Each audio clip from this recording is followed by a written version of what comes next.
բարեկամներ, ես Տիգրան Խզմալյան եմ, Հայաստանի Եվրոպական կուսակցության նախագահ, թեև այս պահին դա կարևոր չէ, բայց մեր այսօրվա զրուցակիցն է Անդրեաս Ղուկասյանը, ինչպես է կոչվում ձեր կուսակցությունը? Հայ կառուցողական։ Կառուցողական։ Հայ թե Հայաստանի կառուցողական, հայ կառուցողական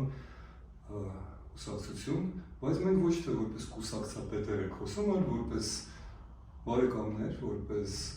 մասամբ համախոհներ շատ ու շատ հարցերում, որպես երկու հայ քաղաքացի եւ 20-30 րոպեվա ընթացքում կփորձենք 2-3 մեզ համար կարևոր թվացող հարց քննարկել։ Սկսեմ մեր նախաձեռնությունից, որը պարտավոր եմ ինձ զգում ոչ թե գովազդել, այլ հայտարարել եւ հարցնել այդ նախաձեռնության ակամա մասնակիցներից մեկի։ Մոտավորապես 7 օր առաջ Հայաստանի Եվրոպական կուսակցությունը մի միասնական ցուցակ է հրապարակել, որտեղ շուրջ 70 անուն կա եւ պարոն Անդրեաս Ղուկասյանը այդ 70-ներից մեկն է, մարդկանց, ովքեր 3 չափանիշներով, որը մենք ենք ընտրել եւ որոնք ինչպես նաեւ անունները համաձայնեցված չեն նրանց հետ, բայց նրանք կոչված են կազմել միասնական ճակատ, ժողովրդավարական ուժերի ճակատ առաջիկա խորհրդարանական ընտրություններում։ Այդ 3 սկզբունքները հետևյալն են։ Մասնակիցները պետք չէ, որ չպետք է, որ ճիշտ լինեին կամ հանդիսանան հիմա նախկին եւ ներկա իշխանությունների գործադիր մարմինների աշխատակիցներ, դա երկուսն են։ Երրորդը նրանք պետք է, որ հասարակական, հանրային, հրապարակախոսային, հրապարակային դաշտում մեր պատկերացմամբ ակնհայտորեն հանդես բերեն իրենց համաձայնությունը Հայաստանի եվրոինտեգրման գաղափարի հետ։ Սա են 3 պարզ հասկանալի չափանիշները։ Եվ այսօր ես հրավիրել եմ մասնակիցներից մեկին, ով չգիտեր, որ մենք նաև նրա անունն ենք գրել, եւ ես կհարցնեմ, իմ առաջին հարցն է, ինչպես է նա վերաբերվում ընդհանրապես գաղափարին, որքանով է նա ոչ թե լավ է դա թե վատ, իհարկե նա չափազանց լուրջ մարդ է, որ ես այդպիսի անլուրջ հարց առաջարկեմ նրան, ինչպես է նա որքան իրատեսական է նա համարում ժողովրդավարական ուժերի միասնական ճակատ։ Ես լռում եմ եւ ուշադիր լսում եմ, դա իմ առաջին հարցն է, պարոն Ղուկասյան։ Ես սկզբունքներից սկսեմ, կարճ։ Առաջ սկզբունքը ինչ է նշանակում դեմ նախկիններին։ Որում հտրեմ մի փոքր բարձր, որտեվ դեմ կոռուպցիա։ Այսինքն դա ձեր առաջարկած սկզբունքն է։ Ես պարզապես ձեր առաջարկած սկզբունքները թարգմանում եմ հայերեն։ Դեմ կոռուպցիա։ Դեմ նախկիններին կարող են լինել այն մարդիկ ու այն մարդիկ են դեմ նախկիններին, որ մեր երկրում պայքարել է կոռուպցիայի դեմ, որտեղ նախկին ռեժիմը կոռուպցիոն ռեժիմ է։ Դեմ ներկաներին դա այն մարդիկ են, ովքեր որ համաձայն չեն Նիկոլ Փաշինյանի իրական Հայաստանի գաղափարի հետ։ Այսինքն Հայաստան այն պատկերացման հետ Փաշինյանի, որ ժխտելով ցեղասպանությունը, հրաժարվելով Արցախի ինքնորոշման իրավունքից, կարելի է կառուցել երջանիկ հասարակություն Հայաստանում։ Դա է իրական Հայաստանի բուն բանաձևը։ Այսինքն լինել դեմ այսօրվա իշխանություններին նշանակում է դրա հետ համաձայն չլինել։ Եվ երրորդը եվրոինտեգրման հարցը եւս դա կարևոր հարց է, որ ճիշտ հասկանանք։ Ինչ է Հայաստանի համար եվրոինտեգրումը այսօր։ Դա հնարավորություն է Թուրքիայի հետ հասնել հաշտության առանց Թուրքիայի նախապայմանները կատարելու։ Դա հնարավորություն է Ադրբեջանի հետ հասնել խաղաղության առանց Ադրբեջանի նախապայմանները կատարելու։ որ դա Հայաստանի համար միակ հնարավորությունն է։ Ի թիվս այլ խնդիրների Եվրոմիության հետ կապված, շուկաներ, տնտեսական եւ այլն։ Սա իմ կարծիքով այն կարևոր դրույթներն են, որը որ այո կարող են միավորել մարդկանց։ Ժողովրդավարական ուժեր, դա այն ուժերն են, որոնք որ դեմ են կոռուպցիային, որոնք որ դեմ են ըստ էության Թուրքիայի եւ Ադրբեջանի նախապայմաններով այդ իրական Հայաստանի գաղափարին եւ ովքեր որ իրական Հայաստանի այդ Փաշինյանին ալտերնատիվ տեսնում են եվրոպական ինտեգրման Եվրոպայի միության անդամ դառնալու մեջ Հայաստան։ Ով որ այդ պլատֆորմի հետ համաձայն է եւ միավորվում է, այո, կարող է ունենալ գալիք ընտրություններում հաջողություն, ինչու, որովհետեւ առանց մեր քարոզի, առանց մեր ինչ-որ աշխատանքի 56% վերջի հարցումով քաղաքացիների, վաղը եթե լինի գալիք Կիրակի, ավելի ճիշտ, հանրակրվե միանալ Եվրոմիության թե ոչ, պատասխանել է միանալ։ Այսինքն կա էլեկտորատ, կա հանրության մեջ պահանջ, սպասում, այնպիսի քաղաքական ուժի, որը կարող է ապահովել Հայաստանի Եվրոմիության անդամակցելու ծրագիրը։ Բոլորը հասկանում են, որ այդ ծրագիրը լուրջ խնդիրներ ունի Ռուսաստանի Դաշնության հետ կապված, Հայաստանի համար դա լուստրացիա է, քաղաքական լուստրացիա է, տնտեսական լուստրացիա է, տնտեսությունները փոխկապակցված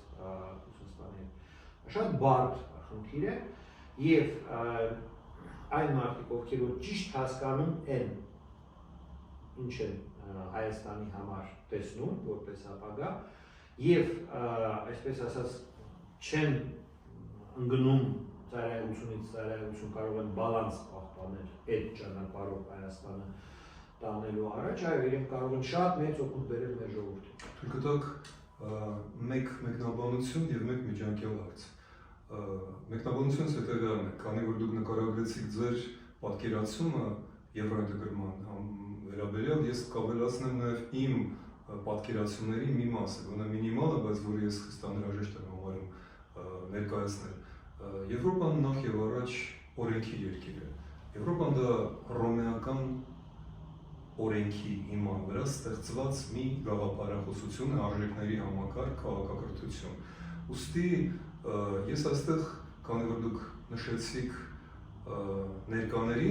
թերությունները, որոնք անընդունել են մեզ համար, ես կնշեի նաև հետևյալը, իմ կարծիքով ներկա իշխանության ծանրագույն մեղքը եւ ծանր քաղաքական սխալն է, ոչ միայն հայ ժողովրդի, այլ ողջ աշխարհի հանդեպ, այն է, որ նրանք Փաշինյանի թիմը փաստորեն Ալիևի ռեժիմին եւ Պուտինին մատուցել են համաներում ցեղասպանական հայրենազրկման համար, որտեղ 150,000 փախստականների վերադարձի հարցի չեզոքացումը, չեղարկումը, ինչը իմիջիայլոց, որի մասին խոսում են բազմաթիվ խորհրդարաններում, սկսած Շվեյցարիայից, Նիդերլանդներից, Բելգիայից վերջացրած ամենակարևորով 2023 թվականի նոյեմբերի 17-ի Հաագի ՄԱԿ-ի միջազգային գլխավոր դատարանի վճռի, որ արցախահայերը իրավունք ունեն ազատ եւ անվտանգ վերադառնալ միջազգային պայմանավորվածությունների եւ հետեւաբար նաեւ երաշխիքների ներքո։ Փաշինյանը մերժում է դա, ասելով, որ չի տեսնում հեռանկար եւ նպատակահարմար չի համարում դրանց վերադարձը։ Այսինքն նա զոհաբերում է հայերի իրավունքը վերադարձի իրավունքը հանուն իր պատկերացրած հարմարավետության։ Ես կարծում եմ հանուն սեփական վերընտրության։ Եվ երկրորդը այն է, որ նույն հարցի շրջանակներում նա մերժում է փաստորեն քրեական հայցերի առաջխաղացումը Ալիևի դեմ եւ փաստորեն այն ինչ արվում էր եւ արվում է Պուտինի նկատմամբ, Պուտինի հրեշացումը, Պուտինին միջազգային հանցագործ դարձնելը Ուկրաինայի ջանքերով եւ Եվրոպայի օգնությամբ, մենք պետք է որ իրարենք Ալիևի ռեժիմի բռնապետության դեմ, որը Փաշինյանը մերժում է եւ դա ստեղծում է վտանգավոր միջազգային նախադեպ որովհետև դա նշանակում է, որ ցեղասպանությունը, հայրենազրկումը, էթնիկ զտումները կարող են զոհի կողմից ներվել, եւ դա կրկնում եմ շատ վտանգավոր միջազգային նախադեպ է ստեղծում։ Եվ հիմա մի հարց,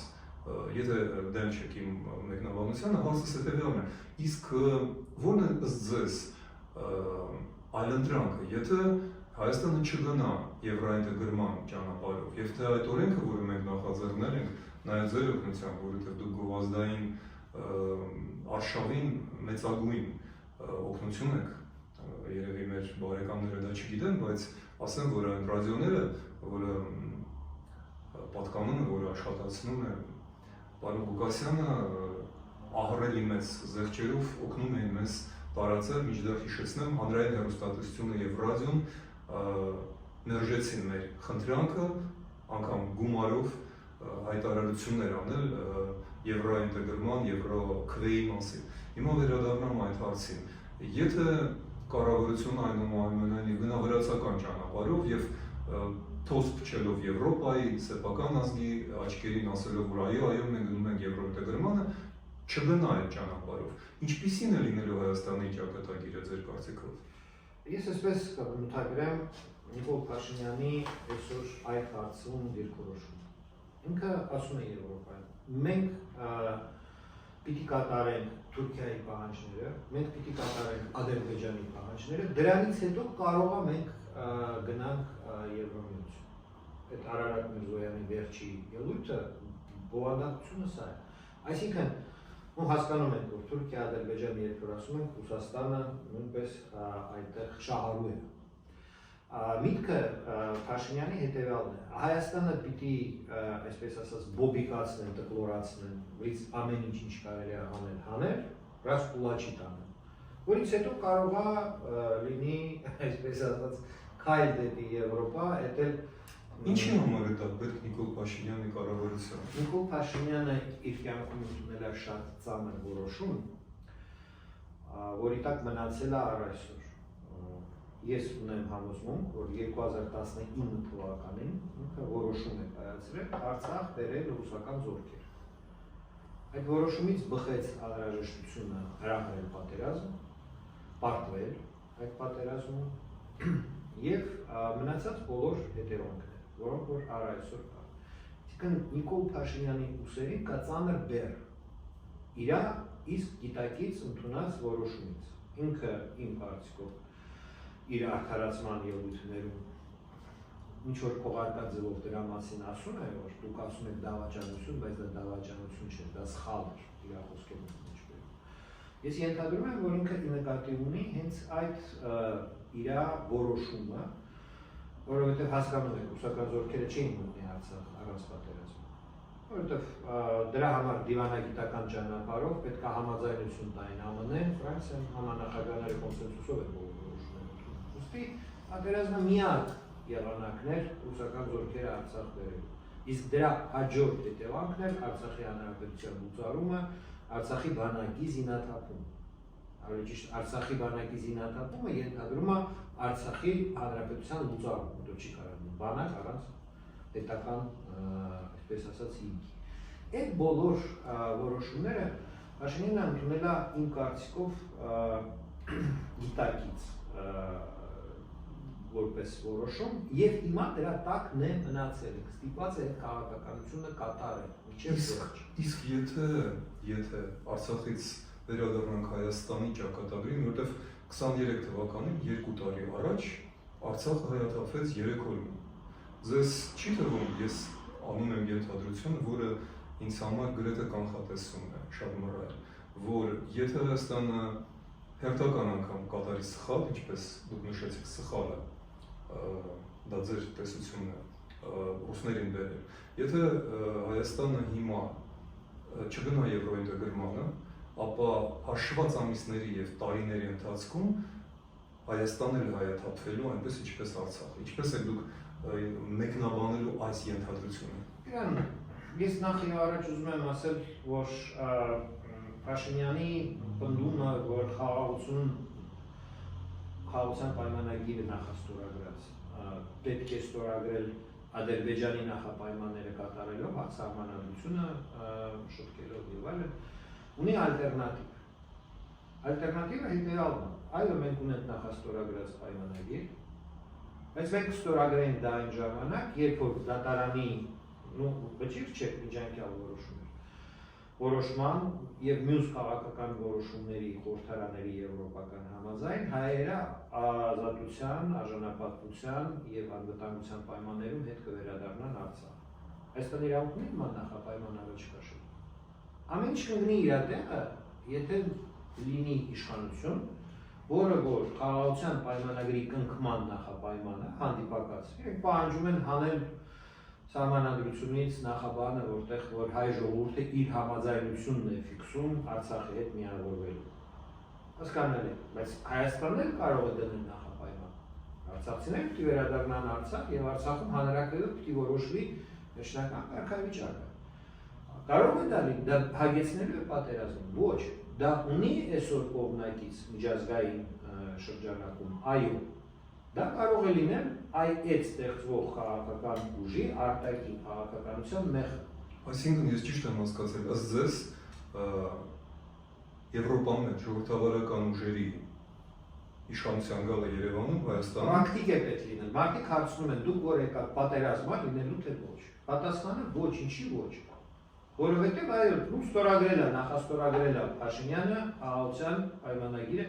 շրջանակային պայմանագիր է իրականում, այդ ինչ որ ստորագրված է Վաշինգտոնում։ Կողմ են դրան, այո կողմ են, բայց ունենք նախապայման, մեր նախապայմանը սա է։ Ես ունեմ մի կարճ մեկնաբանություն եւ անցնեմ երկրորդ հարցի հետ թույլ տալ։ Մեկնաբանությունս հետեւյալն է. Ես հիմա չեմ ուզում քննարկել ձեր վարկածը 19 թվականին վերաբերվող, որը դուք արեցիք։ Ես ընդհանրապես ուզում եմ նշել, որ մեր գնահատականորեն կուսակցական երների հույսը էր, որ Փաշինյանը սխալ է կամ ինքը կարող է մի օր փոխի քաղաքը չկան։ Իր համար այդ մարդու համար կամուրջները այրված են։ Ինքը կարա միայն իրականացնի այն ծրագիրը, որը որ ենթադրում է հետևյալը. հայ ժողովուրդը լավ ապրելու համար իր խոսքերն պարզաբան պիտի հրաժարվի ցեղասպանության միջազգային ճանաչման պահանջից եւ պիտի մոռանա Արցախի ինքնորոշման իրավունքին սոլիդարությունը, աջակցությունը այս երկու։ Բայց դա նորություն չէ, հիշում եք Լևոն Պետրոսյանն ասում չէ, ես Սերգո ջան, լավ չենք ապրում, Վերանալով ինչ է ասում, կոնկրետ մեր ժողովրդի առջև ինչ է դրված, սա է դրված։ Եվ այստեղ փիլիսոփայական հարց կա։ Հնարավոր է այդ երկու պայմանները կատարելով երջանիկ հասարակություն Հայաստանում ունենալ։ Երբեք։ Բանաձևը, որը որ ընդունված է ամբողջ աշխարհի, հետևյալն է. մարդիկ ծնվում են ազատ եւ հավասար են օրենքի առջև եւ իրար նկատմամբ եղբայրության ձևով վերաբերվել։ Սա բանաձևն է, որը դրված է մարդու իրավունքների հռչակագրում եւ որը որ գիտականորեն հիմնավորված բանաձև է։ Արդարությունը, արժանապատվությունը ազատ մարդու բնորոշ, կարևոր բնորոշ հատկանիշներն։ Նիկոլ Փաշինյանի պնդումը, որ եկեք անարդարության վրա աչքերը փակենք, ցեղասպանության միջազգային ճանաչումը ինչ է, դա հայերի պահանջն է արդարության ճանաչման, վերականգնման։ Արցախի հետ սոլիդար լինելը ինչի սոլիդար, որ մեր հայրենակիցները Արցախում ազատ ապրեն, չէ՞։ Հրաժարվել ինքնորոշման իրավունքից աջակցելու սոլիդարությունից արցախցիների հետ, դա նշանակում է, որ մենք թողում ենք անարդարություն, օգտագույն անարդարություն մեր հայրենակիցների նկատմամբ։ Միանշանակ համաձայն եմ։ Փաշինյանի թեզը, որ թող գնան քաղաքացիություն ընդունեն Ադրբեջանի, նշանակում է, որ ինքը հայրենակիցներին ասում է, ձեր ճակատագիրն է ստորուկ լինելու, դուք պիտի գնաք կոռուպցիոն ռեժիմի, հանցավոր ռեժիմի ստորուկը դառնաք, եթե ուզում եք հայրենիքում ապրել։ Ինքը այն բան չի կարող անել այս պայմաններում։ Մեր խնդիրը մարդկանց բացատրել, որ կա ալտերնատիվ, այդ ալտերնատիվը ունի միջազգային օժանդակություն, դրան չի օժանդակի Թուրքիա, դրան չի օժանդակի Ռուսաստանը, բոլորին պարզ է։ Դրա համար են առանց մեծ մարդիկ 56% պատրաստ վաղը քվեարկել Եվրոպան։ Դրան օժանդակելու է Եվրոպությունը եւ Ամերիկայի Միացյալ Նահանգները։ Ամերիկանն այսօր իրեն վարկագիծը մատուցող այնպեսին է տպավորությունա, որ այսօր սենց որ կողմ փչեց այսպես էլ կլինի։ Եվրոմիությունը Մնում է այսօր Հայաստանի համար այն ալտերնատիվը, որի միջոցով Հայաստանը կարող է խուսափել ճակատագրից, որի մասին դուք ասացիք, մի քիչ դուք բան եք անում, մուքացնում եք գույները, բայց Արցախի հայատապման մոդելը որն է, կամ ընդունեք քաղաքացիություն Ադրբեջանի, կամ կներեք խոսքի համար սիկվիրել եք, հա, էդ էր, չէ, բանաձևը։ Եթե ընդունեք քաղաքացիություն, հենա ձեզ վարկեր, բաներ, կայքին գրված ա այդ իրենց կառավարության, ինչ էին առաջարկում։ Բայց մարդիկ ազատությունը ավելի բարձր գնահատեցին, քան ստրկության մեջ ապրելը կոռուպցիոն ռեժիմի հովանու ներքո։ Պարոն Ղուկասյան, ես Հայաստանի համար ներողություն։ Հիմա Փաշինյանի գաղափարը ես իհարկե ինձ կարող եմ մեղադրել չես իրատել։ Ինքը կարող ասի Թուրքիայում ապրում են Ստամբուլում, այո, վատ են ապրում։ Ես գտնում եմ այո, վատ են ապրում։ 300,000 էր համայնքը 20 թվականին, 1920 թվականին, հիմա 50 է մնացել։ Մնացել են մենակ նրանք, որ փոխկապակցված է պետության հետ եւ այդ գույքը հայկական պատմական ֆայլու նման բաներով փոխկապակցված մարդիկ։ Հայաստանին ես ուզում եմ իմ խոսքով ամփոփեմ, լիովին համաձայն եմ ձեզ հետ, որ նույն բանաձևն է դրվելու։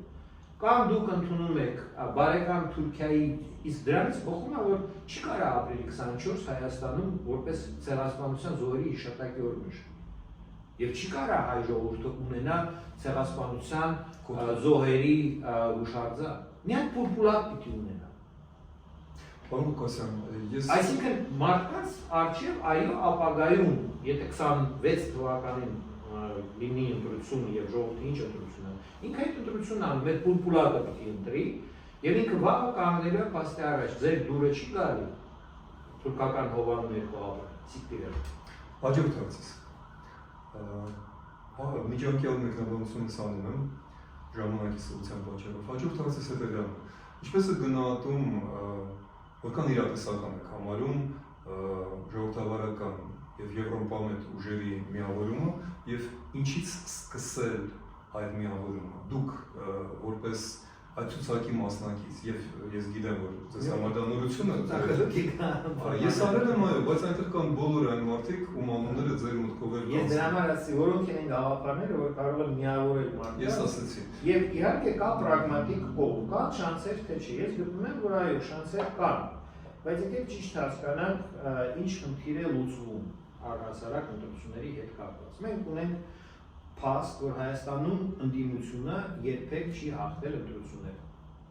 Այսինքն դրա համար ես չեմ կարող համարել ժողովրդավարական պետություն։ Ժողովրդավարական պետությունում ընդդիմությունը կարող է հաղթել ընտրություններում, իշխանապողությունը տեղի ունենա ընտրություններում։ Ձեզ կասեն, որ Փաշինյանը 18 թվականին եղել է վարչապետ դեկտեմբերին, երբ որ Հայաստանում եղել են ընտրություններ, իսկ ընտրություններին եկել է այլ process-ի միջոցով։ Իրեն որպես վարչապետ նշանակել է իշխող ուժը։ Մայիսի 8-ին։ Սերժ Սարգսյան։ Այո, եկեք այդ դեպքում չընդհանրացնենք եւ դա կողքտող։ Ինչպես վարվի էմոցիոնն այսօր։ Ինչից սկսել։ Լուրջ պետք է հասկանալ, որ ընտրությունները լուրջ հարց է եւ ընտրություններում հաղթելու համար առաջի հարցը, որ պիտի մեր հասարակությունը, մեր պետությունը այսօր բուրժուական պետություն է։ Օլիգարխիկ բուրժուական պետություն։ Մենք բաց աչքերով պիտի դրան։ Բայց մենք չունենք միջին դասը, ինչ է բուրժուական։ Դրա համար մենք չունենք միջին դաս, որովհետև մեր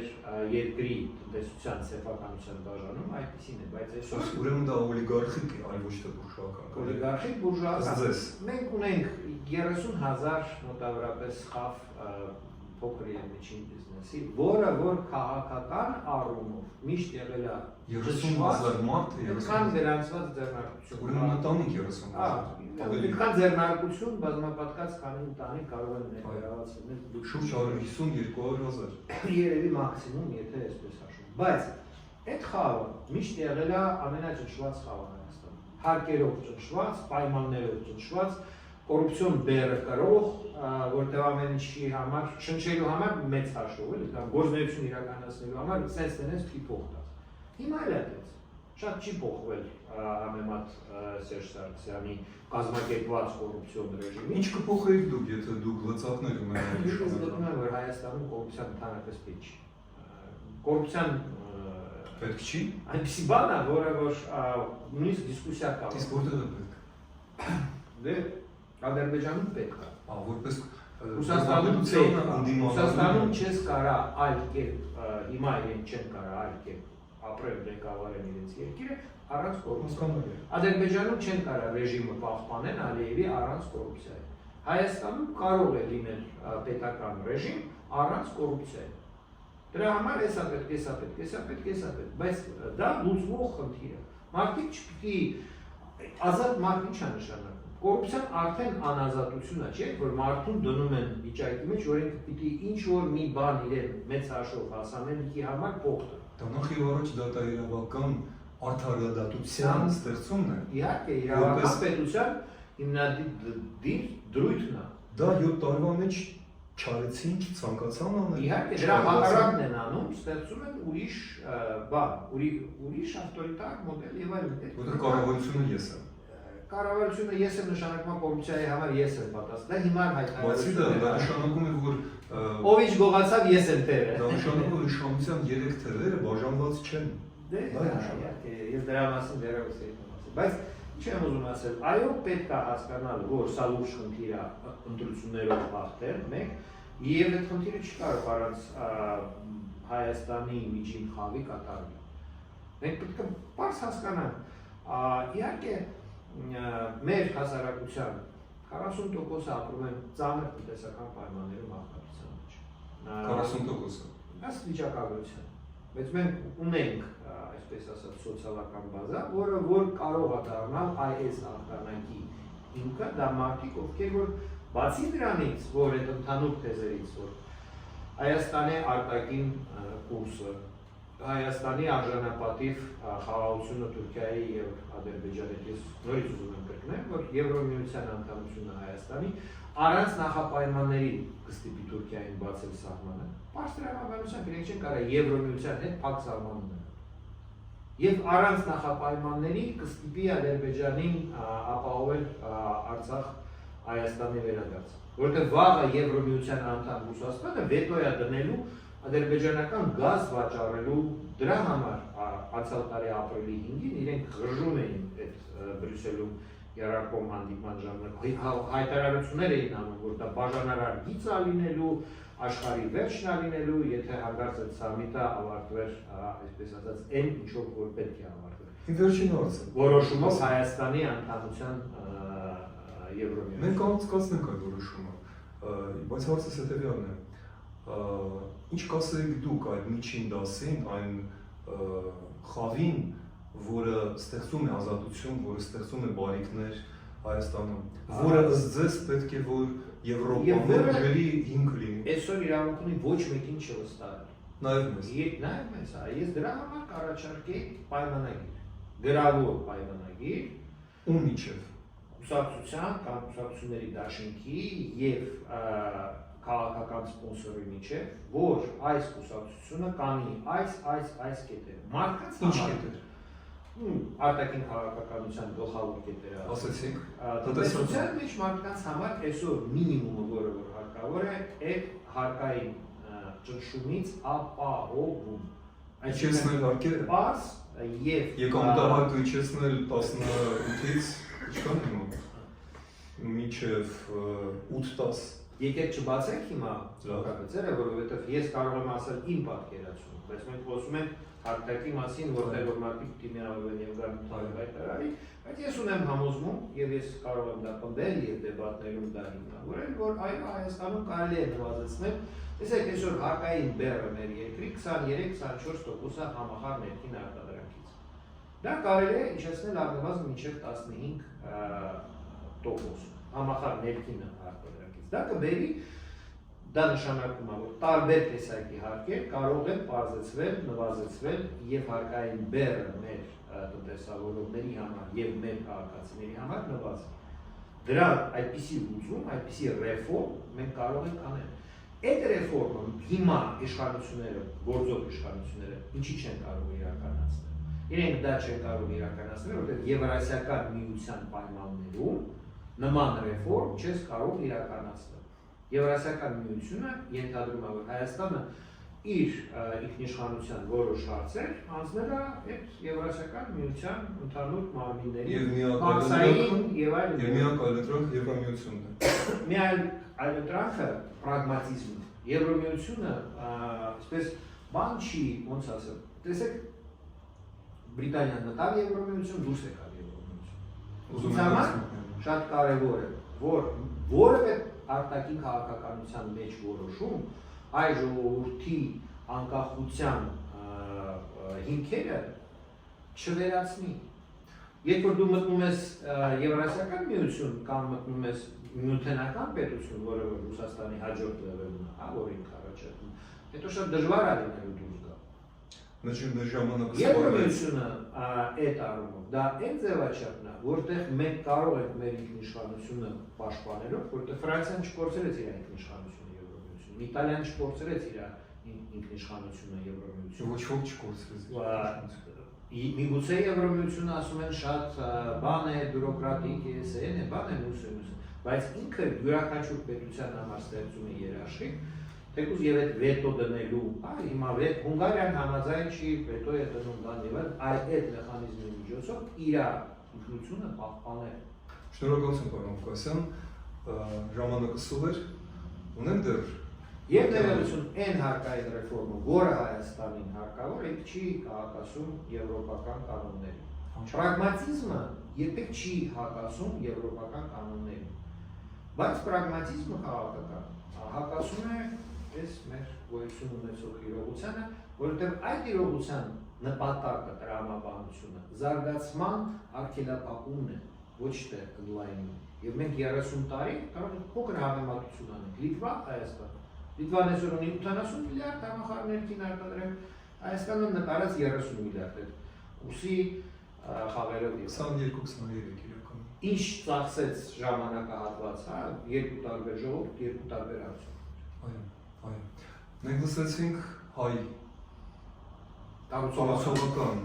Ես պետք է անգիր անեմ, մենք 123 Դե կա հայ հեղափոխական կուսակցություն, հիշում եք, եւ կա հայ կառուցողական Հայ կառուցողական կուսակցության նախագահ Անդրեաս Ղուկասյանն էր, իմ հյուրը, ես էլ նրա հյուրն էի, շնորհակալություն, մենք կշարունակենք այս շարքը, եթե ձեզ դա հետաքրքրի, ստեսություն։